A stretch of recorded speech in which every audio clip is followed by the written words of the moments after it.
En MCA Radio estamos convencidos que conversar hace bien. Y si lo hacemos de forma positiva, entonces es mucho mejor. A partir de ahora, Edgardo Fogel te invita a una amena y profunda charla. Esto es Conversando en Positivo. Un momento de luz para compartir experiencias de vida por MCA Radio. Resonando con el alma.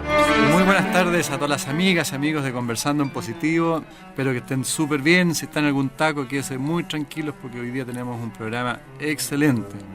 Así que muy bienvenidos a todos a este programa que pretende hacer un gran aporte al desarrollo humano acá al país y que cada uno de ustedes pueda, después de este programa, poder incorporarse con alguna sabiduría de nuestros invitados. Saludos a mi querida aquí compañera Daniela Reinero. Hola Edgardo, muy buenas tardes a todos nuestros amigos y amigas auditores que nos escuchan cada miércoles. Sí, pues. Aquí estamos, otro día más, en nuestro espacio de calma. Otro miércoles, así que presentemos rápidamente. Vamos a presentar a nuestros super invitados. Tenemos dos de invitados hoy hoy día, sí. Sí, hoy día nos acompañan dos especialistas en niños, voy a decir, en psicología clínica infantil y en medicina antroposófica. Silvia Langford es psicóloga clínica británica, radicada en Chile hace muchos años, más de 20. Se ha especializado entre otras áreas en la atención de niños con problemas de concentración, aprendizaje, trastornos conductuales, emocionales, manejo de límites. Yo leí por ahí que te llaman la maga en tratamientos de niños con problemas conductuales. Lo digo así, la maga. Jodorowsky es mujer. A través de la empresa Flowing y Fundación MacGregor, brinda atención psicológica, seminarios y talleres a colegios, hogares de niños y empresas, usando un modelo estructural sistémico de coautoría con Pablo Opaso, modelo Meslo, ¿cierto? Y con Pablo Opaso también escribiste el libro de Regreso a la Armonía, que está por salir ahora en el mes de mayo. Tú has dicho: los que somos padres somos responsables en hacer un cambio en el mundo. Lo que sembramos hoy, vamos a cosechar mañana. No todo es enfermedad, hay mucho que hacer, desde lo sano se puede prevenir. Eso lo dijiste en este mismo programa el año pasado. Fuertes declaraciones. Y estamos con el doctor José Antonio Soto, también pediatra de la Universidad de Chile, especializado hace más de 12 años en medicina antroposófica. Así es. Usted ha dicho, doctor, mientras la medicina tradicional se preocupa principalmente del cuerpo, la medicina antroposófica incorpora también la esfera mental y emocional de la persona. Desde esa perspectiva, el enfoque del ser humano es más completo y más adecuado a las necesidades que nos están haciendo sentido como sociedad. Exactamente. Así ha dicho usted. Con esta presentación les damos la bienvenida. Yo creo que nuestros amigos auditores hoy día van a tener respuestas o inquietudes a muchas temas que son propios hoy día nuestros. Y los jóvenes que estén escuchando también pueden escuchar, porque puede ser muy interesante, ¿no? Sí. Muchas gracias por la invitación. No, igualmente, Usted muchas a gracias. estar con nosotros. Contrario, gracias a usted, Danielita. A ver, vamos a partir. Desde esta mirada con los niños, ¿cierto? Ambos trabajan con el tema de la salud. En tu caso, Silvia, con problemas más bien, podríamos decir, de la esfera más emocional y conductual. Y en el caso tuyo, con enfermedades de otro tipo, digamos, que pueden ser agudas o crónicas, me imagino. ¿Cómo podríamos compartir y poner acá el concepto de la salud, el concepto también de la no salud, de la enfermedad? Y detrás de eso hay una idea de ser humano, me imagino. ¿Cómo podemos conversar sobre esto, sobre la salud, este concepto de salud que tiene tanto Silvia como José Antonio de la mirada antroposófica? Las damas primero. Sí. A ver, la salud significa calidad de vida, significa armonía y paz interna y externa. Es la forma que pensamos en el ser humano. Cuando uno tiene cosas que enfrentar, hay que aprender a enfrentarlos y no encubrirlos con enfermedad. Muchas veces la enfermedad encubre lo que no queremos enfrentar. Entonces, en el mundo actual nos hemos especializado en evaluar, diagnosticar y hablar del techo que tiene el ser humano, o sea, pronosticar cómo va a ser su futuro. Entonces, si nosotros nos preocupamos en los niños, cuando conscientemente queremos ser padres, respondemos a la pregunta, ¿qué queremos para nuestros hijos? O cómo queremos que nuestros hijos sean a los 25 años, vamos a ser consecuentes con eso. Uh-huh. Y eso implica hacernos cargo de nuestras enfermedades. Porque las enfermedades nos están enseñando cosas. No es un castigo, no llega de la nada. Uh-huh. Llega porque hay algo que enfrentar. Y desde la medicina antroposófica, ¿qué es lo que es la medicina antroposófica y cómo entiende el concepto también? Sí, la medicina antroposófica parte un poco de la medicina tradicional, pero hace una ampliación. Tal vez la medicina tradicional ha tenido mucho éxito en abordar lo que es el cuerpo y la biología, uh-huh. Pero sin duda, y eso se nota en estos tiempos, algo falta sobre todo en la esfera emocional, y algo falta también en el ser humano, que es tan importante, que es como el sentido de trascendencia. Somos más que cuerpo, no somos máquinas, somos seres humanos, ¿no es cierto?, con una espiritualidad, que eso sin duda es tremendamente importante, y la medicina antroposófica la rescata y la lleva al hombre, a la dimensión humana. Y esa espiritualidad se ve básicamente en lo que en la especialidad de medicina antroposófica es la biografía. Uno en el fondo con la biografía humana, tú te das cuenta un poco ese ser, esa persona, cuál es su gracia, cuál es su en el fondo, qué es lo que íntimamente esa persona vino de alguna forma a poner en este mundo. Entonces, para la medicina antroposófica es tremendamente importante ver en el entorno en que está. Yo trabajo básicamente con niños, por lo tanto, tremendamente importante ver a la familia en su globalidad. De alguna forma, también nosotros vemos lo que es de un punto de vista como un poco más sistémico, ¿no es cierto?, los roles que van jugando los padres, los hermanos, etcétera, etcétera. Pero, y salud para nosotros es el equilibrio. En el fondo, es la armonía, ¿no es cierto?, en el sentido espiritual, emocional, vital y físico. Y la enfermedad simplemente nos está develando que hay una alteración de esto. Y que, a diferencia de la medicina tradicional, que de alguna forma desgraciadamente tiende, con las mejores intenciones, porque yo vengo de ahí, digamos, yo vengo de la medicina tradicional, tiende a tapar los síntomas y se queda un poco en eso. Entonces la idea es ir un poco más allá, sino es preguntarse por qué está esta enfermedad, y de ahí hacer un trabajo. Eso por una parte. Y por otra parte, una cosa que ha abrazado mucho la medicina antroposófica, y en el fondo hacer un cambio. Ya no enfocarnos en la salud, en la enfermedad. El ser humano en los últimos 300 años ha estado pendiente de la enfermedad, el desarrollo de la medicina. Entonces ahora la idea es preguntarnos cómo obtener salud y desarrollar lo que se llaman estilos de vida saludables. Hay un punto de encuentro aquí entre los dos en la palabra sistémico, porque tú también tienes un abordaje con una metodología especial, que es la MESLO, ¿no?, de sistema estructural. O sea, esta metodología estructural sistémica. ¿Podrías contarnos en qué consiste este abordaje a través de esta metodología MESLO? Bueno, MESLO lo fuimos construyendo conjugando la ingeniería con la psicología. Esto llama mucho la atención, porque la ingeniería se basa mucho en los procesos. Y la psicología trabaja mucho más en los resultados.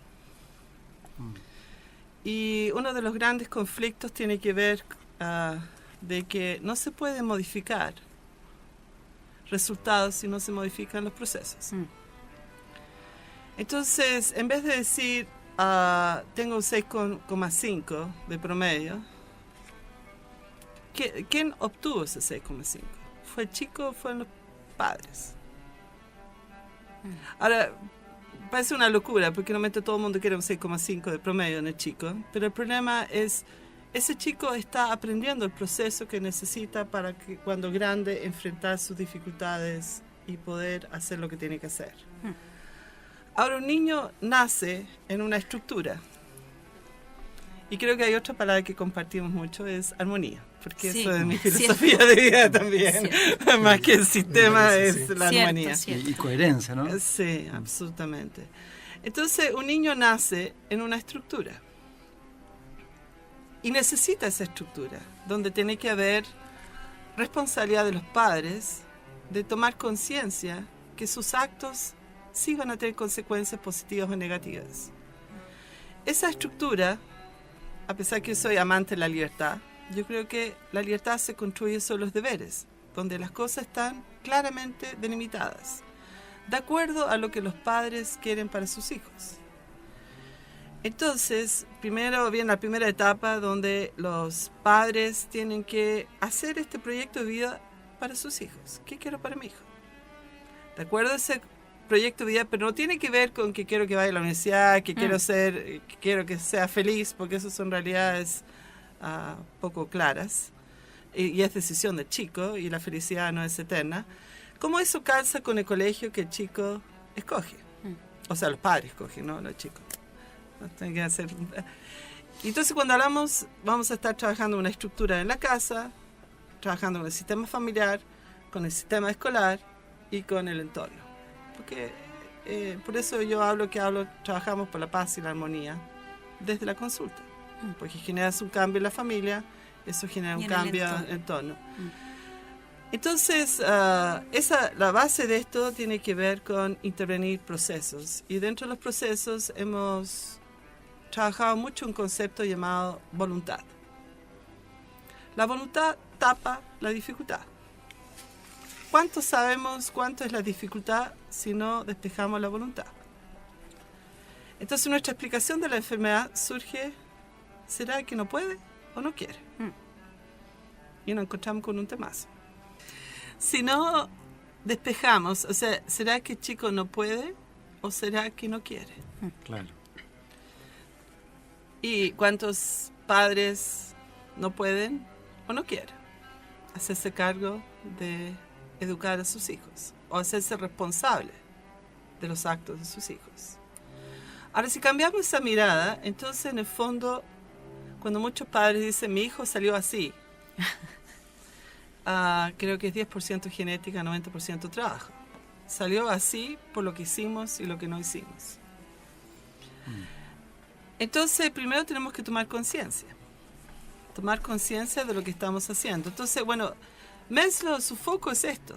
¿Qué estructura necesitamos? ¿Qué es lo que el ser humano necesita como herramienta para poder hacer lo que vino a hacer? Y vuelvo a esa esencia, que también lo comparto muchísimo, que tiene que ver que todos vinimos a hacer algo y hay que reencontrarse con lo que somos. Pero volviendo, Silvia, a los conceptos que se habla, tú hablas de conciencia y hablas de voluntad. El concepto de voluntad es como bien amplio y yo creo que muchas veces las personas no lo comprenden. ¿Qué es la voluntad realmente? ¿Cómo se desarrolla la voluntad? La voluntad es hacer lo que hay que hacer, aunque uno no lo quiera hacer. Y de acuerdo a un proyecto que tienen los padres, porque en el fondo no es que uno tiene que hacer todo lo que uno no quiere hacer, pero si hemos trazado un camino y dentro de ese camino hay que pasar piedras y ríos, es que hay que enfrentar eso. Y la voluntad se localiza en nuestro lóbulo frontal, donde está la toma de decisiones y donde está la toma de conciencia. ¿Por qué hay poca voluntad? Estamos en esas investigaciones porque los niños se aburren poco. Si no nos aburrimos, ¿cómo tomamos conciencia? ¿Se aburren poco? Siempre dicen que se aburren, pero no permitimos que se aburren de verdad. Porque cada vez que están entrando en el estado de aburrimiento, los sacamos porque están aburridos. Y si no nos aburrimos, ¿cómo tomamos conciencia, cómo reflexionamos y cómo hacemos cambios? Es todo un círculo. Sí, tiene toda la razón. En el caso, disculpa, doctor, tú hablas en la medicina antroposófica como de 3 niveles. Hablas un poco que, digamos, el ir transformando la medicina química a una cosa más natural. Sí. Hablas de la alimentación también. Sí. Y un poco de la emoción. ¿Todo eso va relacionado con la transformación? Un poco también lo que va diciendo Silvia. Sin duda. La verdad que en términos más prácticos, nosotros trabajamos como de 3 niveles. Lo primero es ir cambiando los medicamentos químicos, cambiándolos por medicamentos naturales. Por varias razones. Básicamente, ¿no es cierto? Una, porque los químicos de alguna forma bloquean procesos naturales. De repente hay una tos, pero una tos tiene un sentido. Por lo tanto, la idea no es ir a apaciguar la tos porque sí, sino que ir a saber de dónde el origen de esa tos. La causa. Exacto.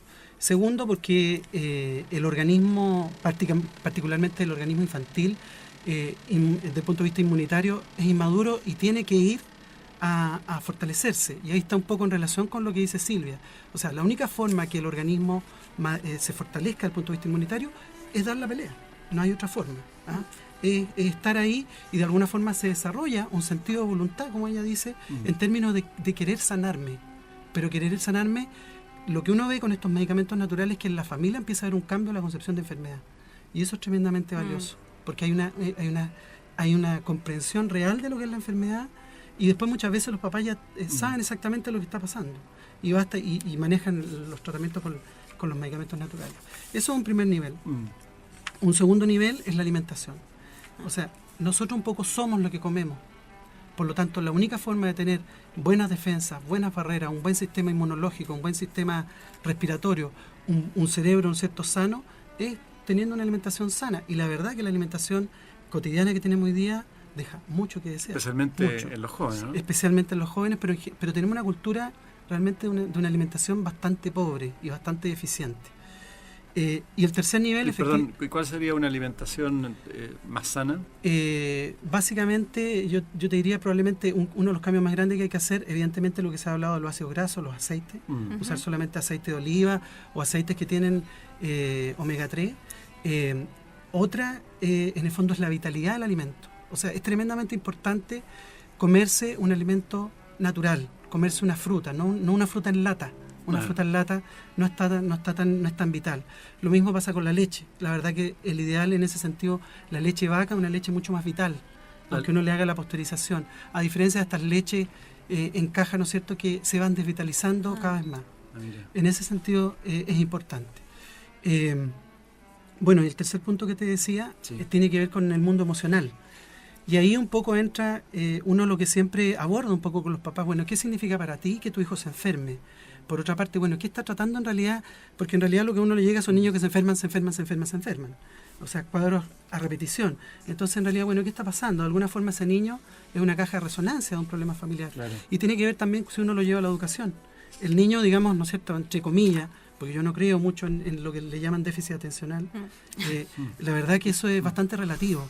Y muchas veces lo que está detrás, ese niño está hablando, oiga, aquí hay algo en la familia que no está funcionando bien, y que el niño, la única forma que tiene que tiene para decirlo es esa, es a través de esta, entre comillas, patología. Sí, en ese sentido tú, Silvia, eres como bien crítica de alguna forma con el déficit atencional, ¿no? Absolutamente. Absolutamente, y no solamente desde el siglo, sino de haber implementado una metodología muy práctica para los padres y que rápidamente en 3 sesiones la familia cambia. Ahora, si es que los padres quieren cambiar, y ese es uno de los temas. Sí. Pero falta decir que no.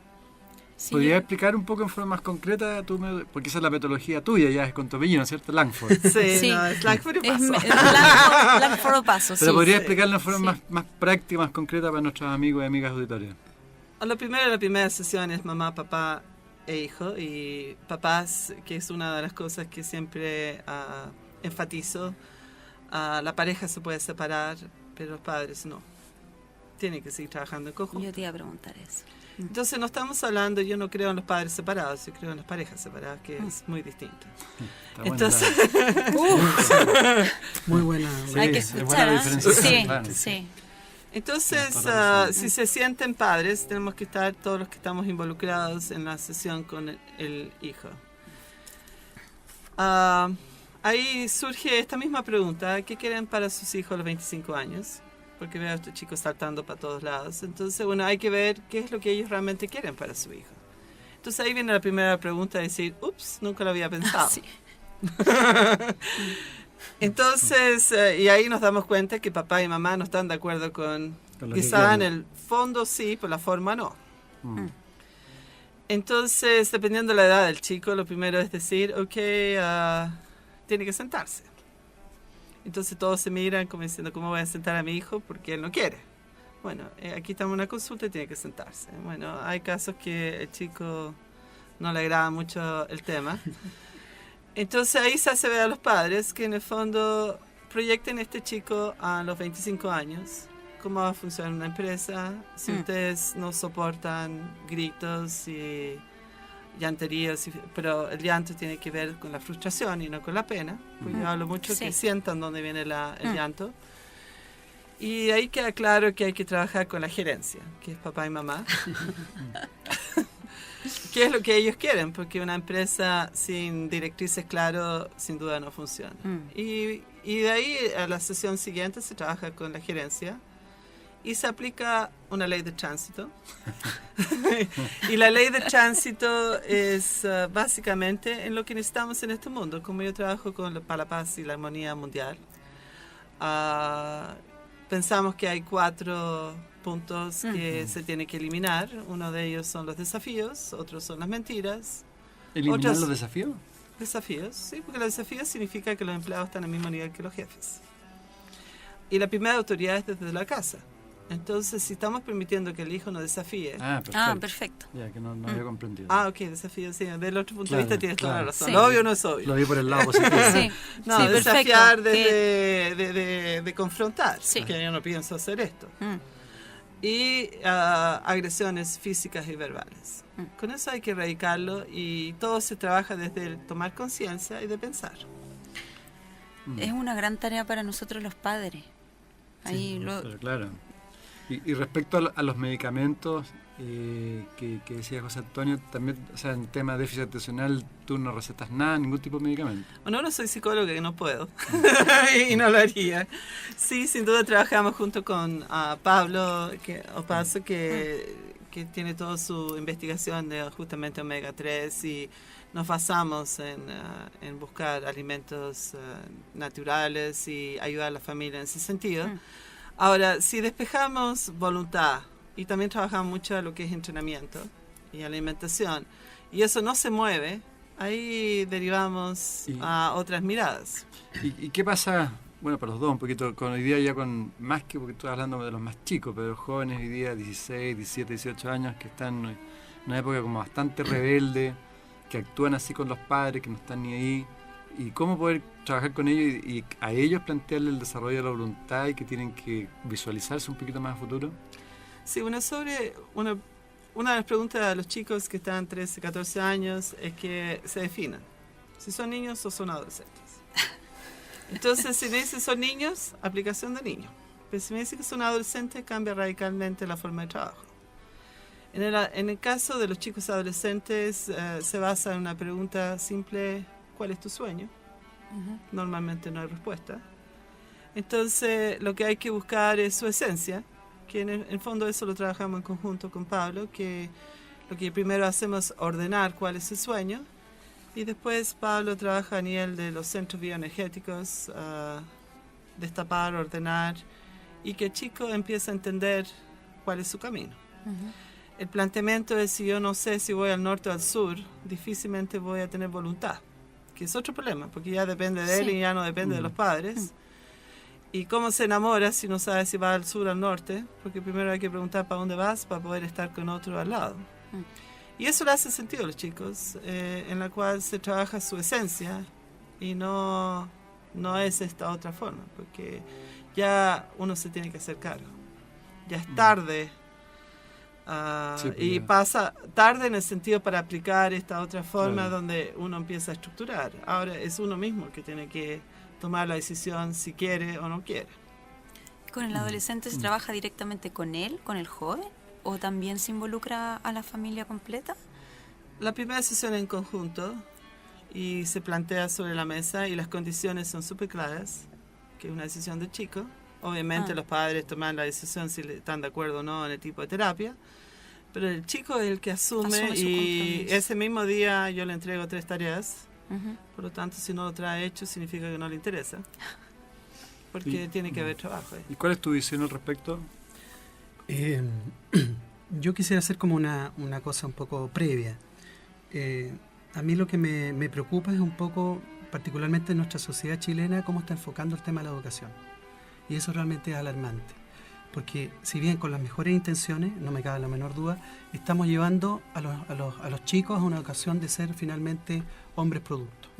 ¿Ah? Estudiar, rendir, porque tenemos que ser los mejores todos. Y tenemos que ser los mejores. El problema es que tenemos que ser los mejores en cierta forma, ¿no es cierto? Es una educación formal, con ciertas carreras, etcétera, etcétera. Y ahí se pierde mucho el sentido. Y además los padres no tienen tampoco, en el fondo no le estamos dando ninguna herramienta, porque si tú analizas, en el fondo, hoy en día no hay desafío en el adulto. El adulto lo que quiere, ¿no es cierto?, es la comodidad. Si tiene miedo, toma más seguro. A mayor miedo yo compro más seguro, ¿no es cierto?, de vida, de enfermedad, de esto o lo otro. Y compro todo tecnológico y aprieto botoncito. Entonces, desde que los niños son chiquititos, no ven un hacer del adulto, no ven un ejercicio de la voluntad en el adulto. Entonces, resulta que los tenemos en el atolladero de que tienen que rendir, pero no tienen ninguna herramienta, que no se le ha dado ninguna herramienta. No es como antes los oficios que el papá, ¿no es cierto?, maestreaba, por decirlo así, el niño lo acompañaba, la niña metía en la cocina con la mamá de chiquitita, lavando, etcétera, etcétera. Y ojalá también los niños, ¿no es cierto?, no tiene que ver aquí el género, pero desde niño, mucho en el hacer. Y eso, de alguna forma, daba esta formación de la voluntad. Hoy en día eso prácticamente no existe.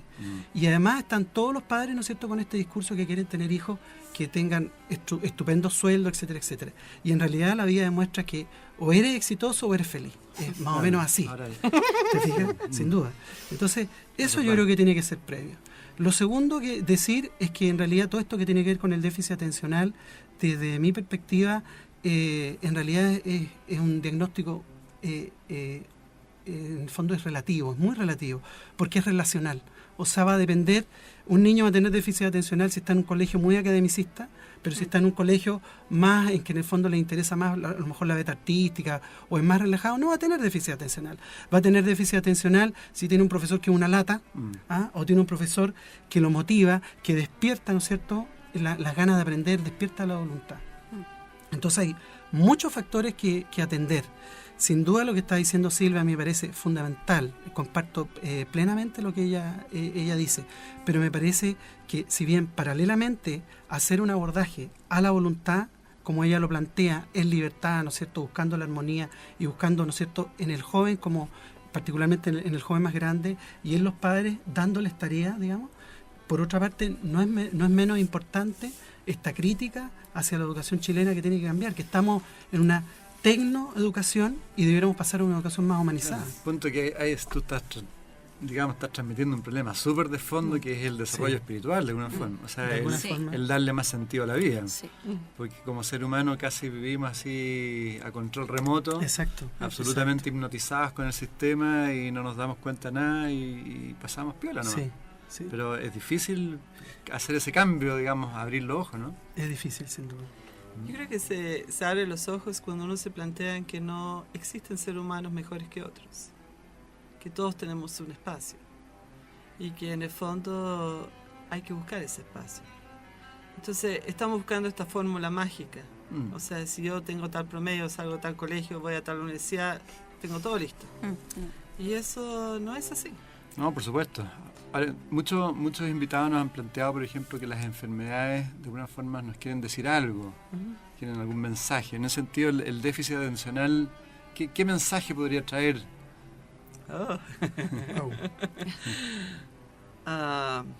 ¿Qué hay detrás de eso? Vida fácil, con resultados rápidos, sin esfuerzo. Y doy una lógica a esto, que venimos mucho tiempo pensando en esto. Parece curioso porque estábamos haciendo los últimos detalles de nuestro libro y nos preguntábamos cuántos déficits atencional hay en el mundo. Me fui de espalda. ¿En porcentaje? 33 millones de niños diagnosticados. ¿Medicados? ¿Con químicos? Con químicos. Wow. Es para pensar. Ahora, el tema es si tú haces una proyección, que hemos hecho esa proyección con pacientes, cuando chicos se llama déficit atencional, problemas conductuales, algunos problemas emocionales. En la adolescencia se llama adicciones y autoagresiones. Claro. Y en la adultez se llama depresión. Depresión simples, no endógenas. Ahí no sé, ahí tendríamos que seguir investigando, que es la clásica enfermedad de la voluntad, que tiene que ver con no me resultan las cosas, entonces me deprimo. Sí, veníamos conversando en el auto justamente. Bueno, recordemos, disculpe que te iba a interrumpir, porque de repente los amigos auditores reclaman que no saben con quién estamos hablando. Quizás mejor. Yo soy de los que reclamo. Claro, porque algunos se integran recién, están y no entrando, saben, quizás tan tan interesantes. Sí, pues estamos acá con el doctor José Antonio Soto y también con Silvia Langford. ¿Quieres seguir con lo que estabas planteando o te hago otra pregunta? No, porque tú tienes que ponerle un nombre, Ale, que sería interesante cómo lo vas a llamar. Sí, yo creo que una deficiente atención de los niños. En el fondo, la pregunta es, de alguna forma, ¿los estamos educando para que hagan lo que nosotros queremos que ellos hagan? ¿O lo estamos educando de acuerdo a lo que ellos quieren y necesitan ser? Y yo creo que ahí hay un gran trabajo, que sin duda es el reflejo de lo que está diciendo Silvia, en términos de que una vida fácil, ¿no es cierto?, en que no hay un verdadero compromiso y no hay una decisión referente a jugártela por quién es tu hijo, y no, en el fondo, pensando, ¿no es cierto?, en esto que hablábamos de los seguros, asegurarme, entonces lo pongo en un colegio academicista, asegurarme, y va a la universidad, asegurarme, y no, en el fondo, ser parte de un proceso, ¿no es cierto?, único y maravilloso, que es, en el fondo, conocer a cada uno de los niños y dar lo que ellos necesitan.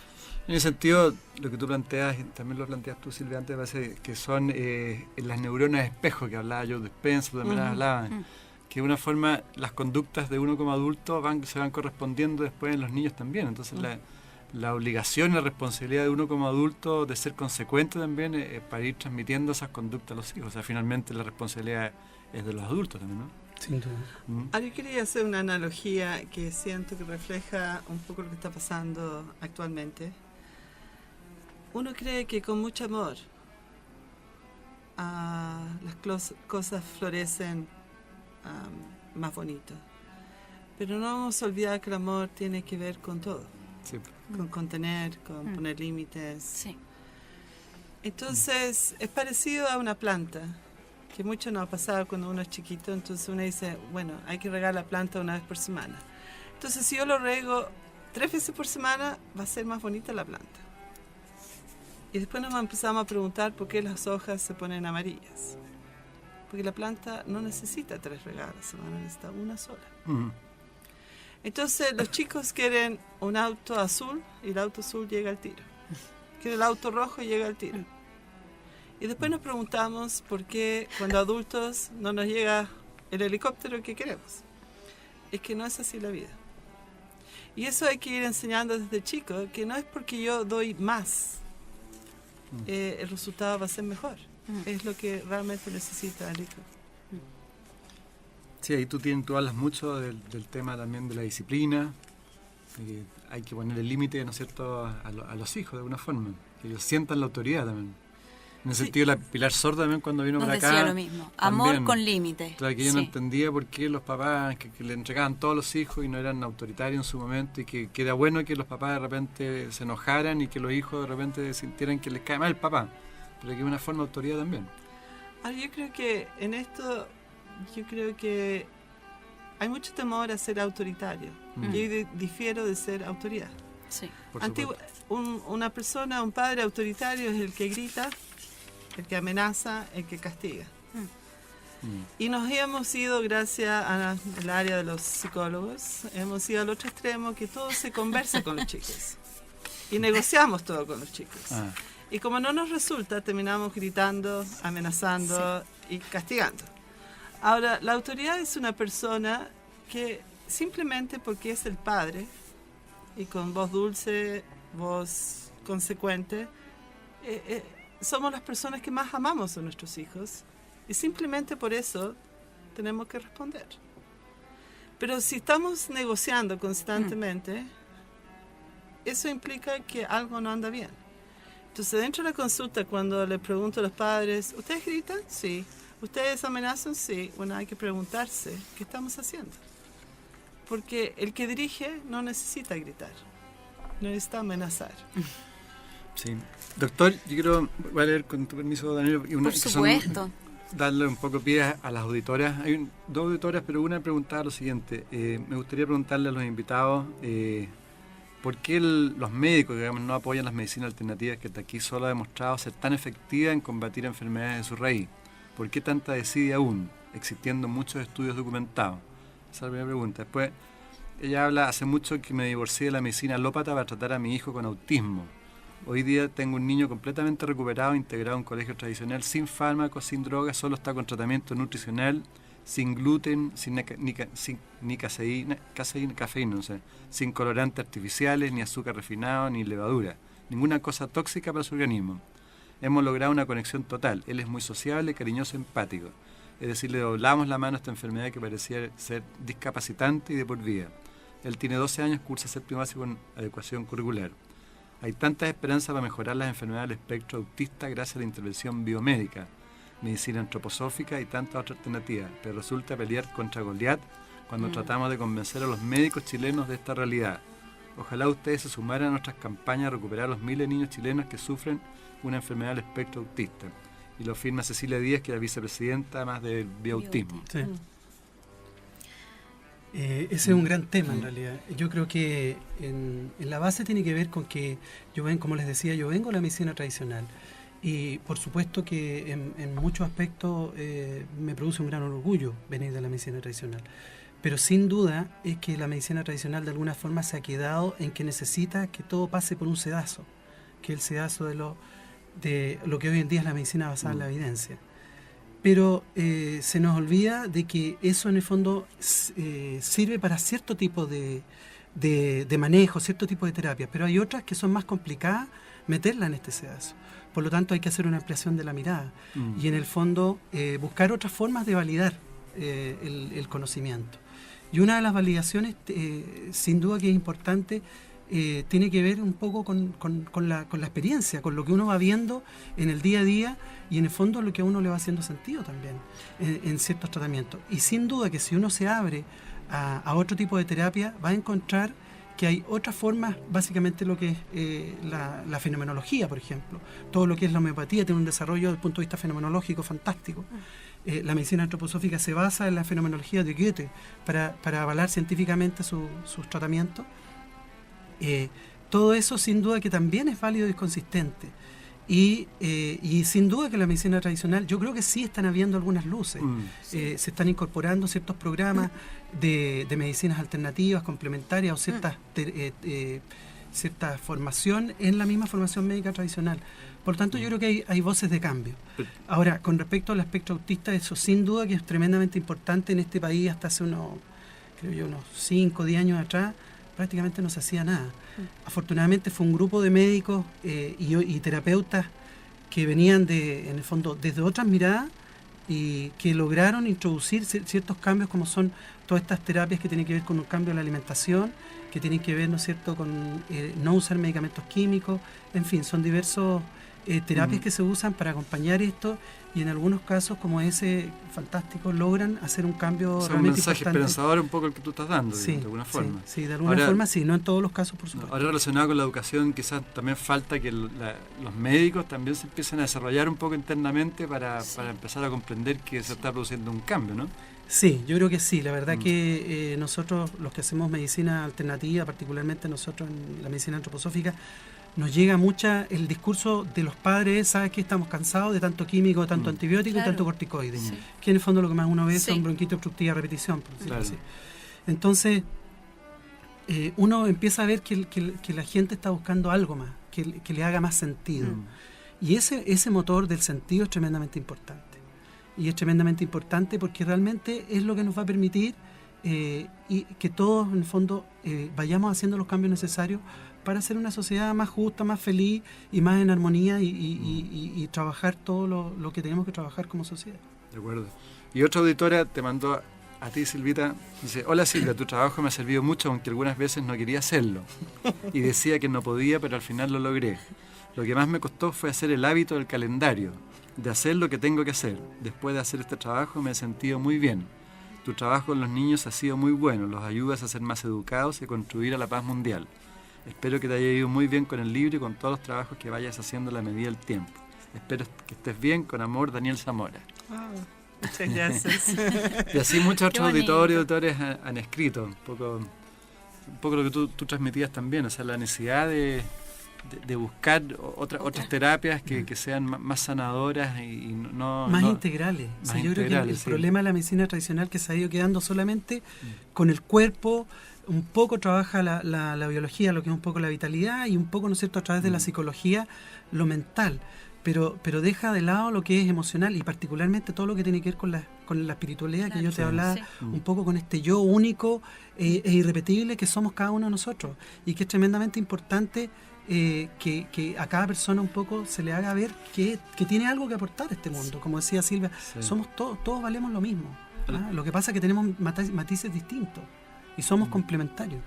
Ahora, quizás lo que tal vez un poco polémico, pero yo diría que estas otras medicinas son más antiguas que la tradicional. Sí. Y que no lo hemos, bueno, quizás no sé tan claramente bueno, se me Antroposofía. cuesta, se me cuesta decirlo. Pero tenemos muchas medicinas que integran todo eso, que son previas Sí, sí. y que no lo hemos incorporado.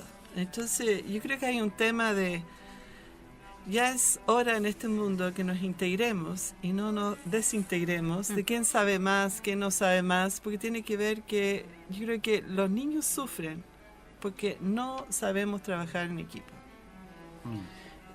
Hemos recorrido con Pablo 110 colegios en Santiago y ha sido horriblemente difícil trabajar en equipo. Porque acá cada uno desde su ego, su soberbia, se para en una mirada. Yo estoy aquí compartiendo que puedo estar súper equivocada y me encanta porque dice, no, que no comparte esto, uno se pone a pensar. Porque creo que nadie es dueño de la verdad. Y creo que esto, para trabajar en equipo, los que sufren son los niños. Cuando uno recibe chicos, porque justamente el bioautismo, yo recibo bastantes chicos con espectro autista que han venido derivados del bioautismo, que vienen con un gasto de 800.000 pesos en terapeutas. Sí. Es insano, porque no puede ser que hayan 10 terapeutas trabajando al mismo momento. Tiene que haber algunos que trabajen primero y otros después. Y eso tiene que ver con sentarnos y decir, ¿qué es lo que yo puedo mover? ¿Qué es lo que yo no puedo mover? ¿Y cómo me complemento? Que me queda claro con qué me voy a complementar frente a ciertas cosas. Pero hay que poder hablar de nuestras limitaciones y de nuestras fortalezas, desde nuestra humildad, decir, yo puedo hacer esto, puedo aportar en esto, me estoy equivocando. ¿Qué puedes hacer tú? Y en eso creo que la medicina tradicional es horriblemente difícil trabajar en equipo. Sí. Tú, Silvia, hablas, los padres también, de 4 cualidades que tienen que desarrollar, ¿no? Son 5. Se sumó una. Se sumó Llegaste una. ¿Cuáles serían las 5 cualidades que uno como padre tiene que desarrollar? Tomar conciencia es el quinto ahora. Consecuencia, coherencia, consistencia, convicción. Pero vamos a poco. Ay. Consecuencia. En el Consecuencia, fondo, ser ser consecuente. con el hablar y con el hacer, ¿no? Y vamos a ser consecuentes con este proyecto de vida que tenemos para nuestros hijos. Si somos vegetarianos, no podemos estar comiendo una parrillada. O sea, Por ¿y supuesto. qué eso ocurre? Entonces queremos que nuestro hijo sea luchador y no le decimos que no. O sea, tenemos que ser consecuentes. La segunda es coherencia. Coherencia con este proyecto, que es muy sutil. Una cosa tiene que ver con estar siempre marcado en el mismo cauce, y el otro es hacer aunque nos cuesta. Es como que el es lo más cateto. difícil. Es lo más difícil. Y consistente, que es muy sutil la diferencia, pero no es flaquear mientras estamos en nuestro proyecto de vida. La convicción. Para mí eso es vital. La convicción es la fuerza del creer. Es como, me tocó una familia justamente con un problema muy serio hoy día, entonces fue esa reflexión, es decir, ¿ustedes creen en su hijo? Por eso estamos acá. Es que yo no lo siento así. Tienes que creer en él. Y eso se siente desde acá, desde el pecho. Uno siente que cree en su hijo. Entonces yo estoy segura que esa mamá que sacó adelante su chico, más allá de lo que hizo, tenía que ver con creer en él. Y eso no es solamente desde el hablar, es hablar desde el corazón. Y el otro es tomar conciencia de lo que estamos haciendo, que muchas veces nos cuesta. Es como muchas veces cuando digo a los papás, somos constructores de puentes, no somos los puentes. Es más difícil estar y no hacer que hacer por el otro. Entonces, esa conciencia, si yo me pongo de árbol y protejo a mi hijo, tomar conciencia de lo que estoy haciendo. Sí, en ese sentido también, bueno, para ti también, José Antonio, tú hablas de la intervención en el aquí y ahora, o sea, del momento presente. Tú también hablas de los procesos de transformación, entonces la posibilidad, y hablas de la posibilidad de escribir una historia nueva. Es importante, porque de hecho hay una frase, me parece que es tuya también, pero que la dice Toledo también. Entonces, si quieres conocer el pasado, mira el presente, que es su resultado. Si quieres conocer el futuro, mira el presente, que es su causa. O sea, la importancia también de estar en el momento presente y sobre esa base ir desarrollando, ¿no? El tema es que si nos pasamos, yo creo que es bien importante poder decir a cada uno que no hemos perdido la esperanza. Que si trabajo de aquí a ahora, puedo tomar conciencia de lo que no hice bien o lo que hice bien, y puedo intervenir el proceso para hacer ese futuro. cambio. Ahora, el tema es, si eso lo llevamos a cualquier cosa, no hay fracasados y no hay historias escritas. Por supuesto. Se pueden escribir cuantas veces nosotros queramos escribirlo. Y en ese sentido tú también hablabas de la biografía como un paso muy importante. ¿Es en ese mismo sentido que lo hice en esta historia vital?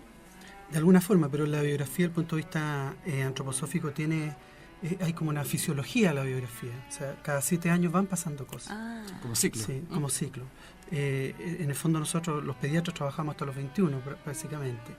Los primeros 7 años tiene varias connotaciones. En los primeros 7 años, la cabeza pasa de 1/4 del tamaño corporal a prácticamente 1/7 del tamaño corporal. Por lo tanto, la cabeza es lo más importante cuando el niño nace. Y eso significa que, en el fondo, lo que está traduciendo eso, que el organismo está trabajando con el sistema nervioso, o sea, le está dando, lo está formando, lo está madurando. Pero eso también significa entonces que todo el entorno sensorial para el niño es tremendamente importante, y por ende significa que los primeros, al menos 5, 6, 7 años, no debieran ser de una educación desde el punto de vista intelectual, sino que debieran ser de una educación que tiene mucho más que ver con la belleza, con el mundo emocional. En esos primeros 7 años lo que uno tiene que transmitirle al niño es que el mundo es bueno. De hecho, se plantea que esos 7 años son casi la base. Sin duda, porque además, ¿no? tiene que ver con lo que está diciendo Silvia, o sea, en términos de que estas 5 características, en estos primeros 7 años, el niño ahí aprende en espejo. Y no tiene que ver con lo que yo diga, tiene que ver con mi convicción, con lo que yo hago, con lo que yo soy. Por lo tanto, yo en esos 7 años, sin duda, es tremendamente importante esto de tener coherencia, de tener consecuencia, de tener conciencia. Y finalmente tiene que ver que en estos primeros 7 años se establece el vínculo madre-hijo, padre-hijo, y que se desarrolla toda esta línea de lo que se habla del apego seguro y de la resiliencia, que son tremendamente importantes y son básicos, ¿no es cierto?, para tener ciudadanos que sean útiles a la paz, ¿no es cierto?, y útiles al amor, y más humanos, sin duda. Eso en los primeros 7 años. En los segundos 7 años, lo que se desarrolla más bien el tórax, todo el aparato torácico, de acuerdo a las proporciones. Y el tórax tiene que ver con el mundo emocional, por lo tanto, y justo coincide que el niño más o menos 6-7 años entra al colegio, entonces ahí se desarrolla lo social. Y ahí se desarrolla también todo, ahí tú ya puedes empezar con un tema más intelectual, porque el niño ya, el cuerpo está en otra tarea. Correcto. Entonces ahí se puede empezar con la educación intelectual como tal. En estos 7 años también hay que plantear que el mundo es bello. Por lo tanto, debería ser acompañado de la estética, del desarrollo de las artes, del desarrollo de la belleza, de la música, etcétera, etcétera, que eso es tremendamente importante. Y finalmente, entre los 14 y 21, justo que aparece la maduración sexual y todo eso, viene la búsqueda de la identidad del niño, ¿no es cierto? Y que en el fondo tiene que ver con, educar en libertad, ¿ya? En los primeros 7 años, los padres, el maestro, son en el fondo seres que yo imito. Entre los 7 y los 14 son seres que son autoridades, que yo les pregunto y me responden. Y entre los 14 y 21 son guías, que también tienen, y ahí vale mucho que tienen que ser consecuentes. Por eso entre los 14 y los 21 vienen los problemas de los hijos con los padres, porque los hijos en el fondo están planteando, oye, ¿dónde está tu consecuencia? Finalmente es eso. ¿Ah? Y entre los 14 y los 21 el mundo tiene que ser justo y verdadero. Eso es lo que uno debiera transmitirle. Y en estos 21 años, sin duda, con estos cinco cualidades en que los padres transmiten sin decir nada. Yo soy consecuente, soy coherente, ¿no es cierto? Soy consciente, así como planteo mi vida, te acompaño en la tuya, etcétera, etcétera. ¿Ya? Eso es más o menos que tiene que ver con la biografía. Y después hay otros hitos que son personales, sí. Y que en el fondo ya empieza, después de los 21 ya empiezan los hitos personales. ¿Ah? Y más o menos alrededor de los 42, entre los 35 y los 42, es la mitad de la vida, claro, donde uno ya, en el fondo, ya dejaste todo tu pasado y ya te planteas para hacer lo que viniste a hacer a esta tierra. ¿Eh? Y entre los 35 y los 42 uno consolida su profesión, y entre los 42 y los 49 brilla, eres en el fondo. Y después parte de nuevo del ciclo. Y después, claro. Súper interesante, porque además es como la historia en los distintos niveles, en el cuerpo, en lo espíritu, exacto, en la emoción. Lo que tú acabas de contar, una síntesis muy bonita, bonita de todos los niveles. Bueno, está quedando poquito tiempo, 2 minutos. Lamentablemente. Silvita, ya 2 preguntas personales, o sea, una pregunta a los dos personal, pero corta. ¿Sí? ¿Cuál es tu trabajo interno? ¿Cómo haces tú para desarrollarte más y llegar, conectarte más con tu ser? ¿Qué trabajo interno? Mucha reflexión, mucha música, mucho sentir. Y el trabajo que realizas también con los chicos y todo. Es que, bueno, el terapeuta que uno aprende más con las familias y lo va aplicando a uno mismo. Ahora es el conectarme con el sentir.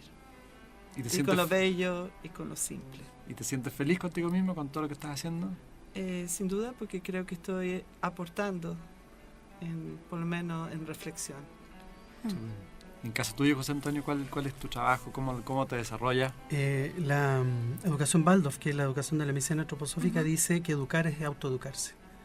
De alguna forma yo educo, trabajo con las mamás, trabajo con los niños, entonces yo al transmitirles siempre estoy pensando en una autoeducación. Exacto. También siento que uno es un vehículo, que en el fondo uno simplemente está siendo portador de ciertas cosas. Y eso es tremendamente importante. Y te da mucha libertad. Y bueno, la verdad que afortunadamente me encantan los niños. Y yo soy pediatra, hice neonatología muchos años, y la verdad que siempre he gozado, y he tenido la suerte que he hecho una transición. Primero como neonatólogo asistí a muchos partos, y ahora, digamos, estoy dedicándome más a la medicina escolar, por lo tanto lo disfruto tremendamente. ¿Algún mensaje positivo que quieras darle a nuestra comunidad? Que hay mucho que hacer y que sí se puede. Todo es posible. En caso tuyo, José Antonio, yo creo eso, que no se olviden que educar es autoeducarse. Y que el mundo es bueno, bello, justo y verdadero. Qué bonito. Si quieres dar si la gente quiere saber de ti, para ubicarte. Sí, hay una página que es www.flowing.cl. Si quieres lo puedes... flowing.cl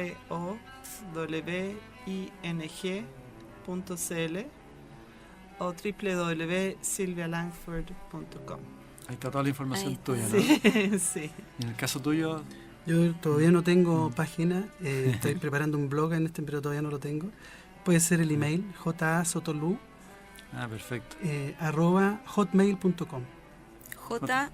J-A Soto Lu, perfecto. @hotmail.com. Ahí sí, muy bien.